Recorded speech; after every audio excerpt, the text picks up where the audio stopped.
ইসলামের প্রথম যিনি মহিলাদের মধ্যে শহীদ হলো সুমাইয়া রাদিয়াল্লাহু তাআলা আনহা। গাছের সঙ্গে বাইদা সন্তানের সামনে নির্যাতন করছে, কিন্তু সন্তানকে নসিহত করে, বাবা রে, জীবন যদি চলে যায় চলে যাবে, কিন্তু ঈমান দেওয়া যাবে না। ঈমান দেয় না, কারণ জীবন চলে গেলে জান্নাতের ভিতরে আমার আল্লাহ জীবন দিবে গো, কিন্তু ঈমান চলে গেলে আর কোনদিন ঈমান পাওয়া যাবে না। ঈমানের পরীক্ষা যুগের পর যুগ যারা ঈমান আনছে তাদের উপরে পরীক্ষা আসছে, শুধু আমাদের নবীর সাহাবায়ে কেরামদের যুগে নয়, এর আগেও যারা ঈমান আনছে তাদের উপর পরীক্ষা হয়েছে। কথা কয় না?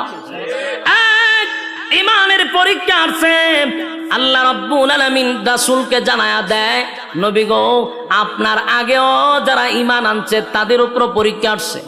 ইল্লাল্লাযীনা আমানু, ঈমান আনার কথা আল্লাহ বলছে, তাহলে হিসাব মিলায়া দেখা যায় ঈমানদারকে আল্লাহ ঈমানের দাওয়াত দেয়। কথা দিই না?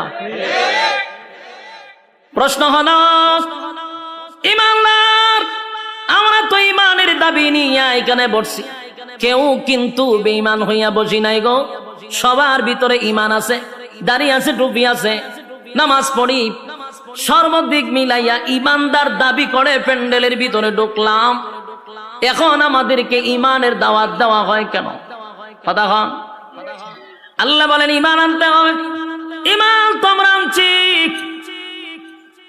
কারণ আমরা ঈমানদার দাবি করি বসছি, কিন্তু এরপরও আমাদের কাছে ঈমান মাপার কোনো থার্মোমিটার নেই।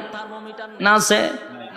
ঈমান মাপার থার্মোমিটার যদি থাকতো, আর এটা দিয়া যদি মাপ দেওয়া হতো, তাহলে দেখতেন বক্তা শ্রোতা উভয়ের ঈমানের কোটা জিরোতে দেখা দিত। কথা কয় না? কারণ আমরা কোন কথা ঈমান যায়, কোন কথা ঈমান আয় এটা জানি না। ঈমান মাপার কোন থার্মোমিটার আমাদের কাছে নাই রে।